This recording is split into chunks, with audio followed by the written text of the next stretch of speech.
Salut et bienvenue chez Joe. Alors, il y a des gens là qui me disent mais je préfère mettre des trucs genre avec Mint et compagnie là parce que je veux une interface plus win euh, plus windowsienne. Désolé, je veux pas prononcer ce truc, ça m'énerve.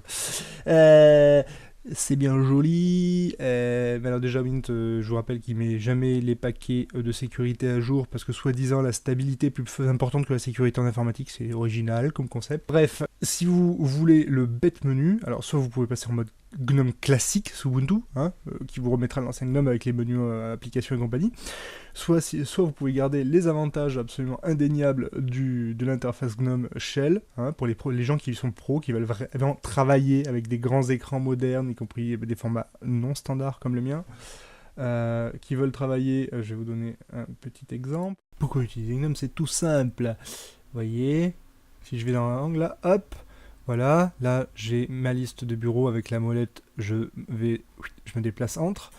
Je peux faire glisser des fenêtres dessus pour les garder disposées bien proprement. Vous voyez, j'ai par exemple ma navigation là, j'ai ici mon enregistrement, je peux avoir un jeu vidéo sur un autre, je peux garder des choses disposées si par exemple je les dispose ainsi, je tire sur le côté, vous voyez, clac, ça va rester disposé. Donc pour travailler, c'est fonctionnel, c'est un bureau de travail, sérieux, pas un truc avec des petits bouts tout inutiles. Et qui s'adapte aux grands écrans. J'ai un écran géant, c'est pour ça que vous voyez l'image un peu bizarre, mais c'est parce que mon écran n'est pas une taille standard, très pratique pour les montages. Vive LG. Vous avez aussi donc la possibilité d'avoir ce bon vieux menu, il n'y a pas de problème. On peut l'avoir le menu, hein. Et je vais vous montrer comment l'avoir. Et avec pareil la même possibilité de défilement, mais bon, qui est plus intéressante ici. Donc, voyons voir comment s'y prendre. Donc, très simple, vous allez sur extension.gnome.org. J'aurais préféré GNOME. Donc, sur extension.gnome.org, vous allez sur. Donc, vous allez arriver sur cet onglet. Vous recherchez simplement la fonctionnalité que vous voulez, parce qu'il y en a vraiment des quantités assez phénoménales. Je ferai d'autres vidéos là-dessus.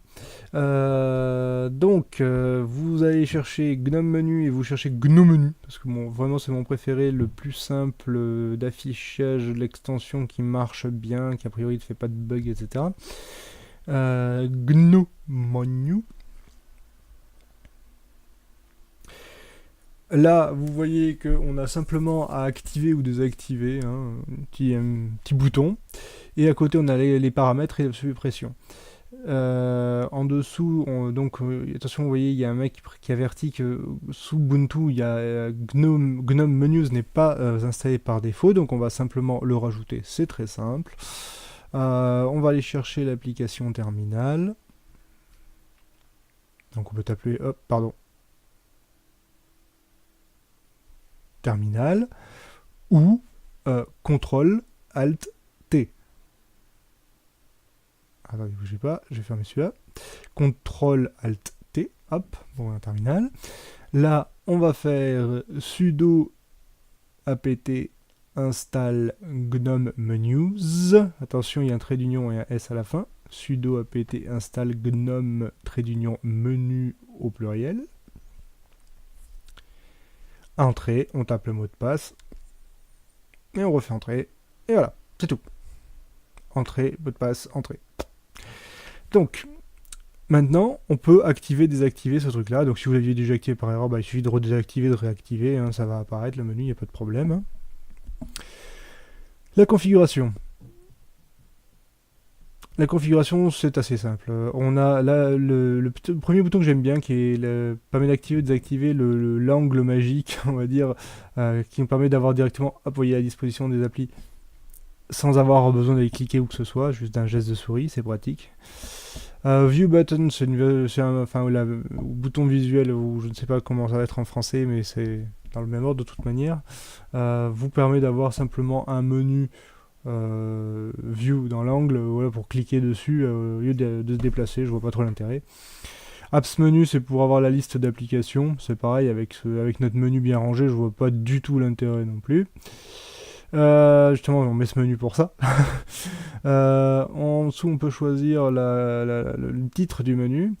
Vous voyez, attendez, je vais m'amuser à mettre un truc. Brique. Voilà. C'est mignon. Euh, on s'en fiche, on peut mettre ce qu'on veut.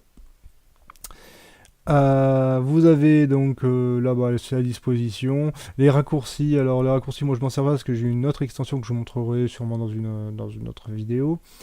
Mais vous voyez, c'est des petits boutons à gauche, voilà, pour aller retrouver l'image, machin, les raccourcis que vous auriez pu créer. Moi je trouve pas ça forcément très intéressant de l'avoir ici. Je préfère mon petit, voilà. C'est mon prof de moi, je préfère l'autre extension que j'utilise pour ça. Donc, on a bon, bah, le reste, c'est assez évident. Hein, de toute façon, vous testez, ça craint strictement rien. Hein. Après, si, bon, il y a l'onglet. Donc, le dernier onglet, c'est la. Oui, j'ai oublié les menus. Compact, enfin, affichage compact ou normal. Compact, ça fait Windows 1, c'est-à-dire on gaspille de l'espace d'écran pour mieux se niquer les yeux. C'est stupide. Autant mettre taille normale. Hein. Après, on a voilà, la grille d'application. Alors, la grille d'application, bah, c'est assez évident. Hein. C'est combien, enfin, combien d'applications mètres carrés pas mètres carrés, mais combien de colonnes, etc. Donc, bon, vous voyez, c'est assez simple. Ici, on peut scroller avec la souris, on peut défiler, vous voyez, entre les différents bureaux virtuels, exactement comme on ferait avec le grand menu, mais en version mini. C'est toujours pratique. Et je me sers du grand menu, c'est plus simple pour moi. Voilà, donc dans tous les cas, vous voyez, même avec un gnome normal, on peut le modder, on peut y avoir plein de possibilités, c'est très pratique. Il n'y a pas besoin d'une autre interface. Allez, salut, à bientôt chez Joe, tchou tchou.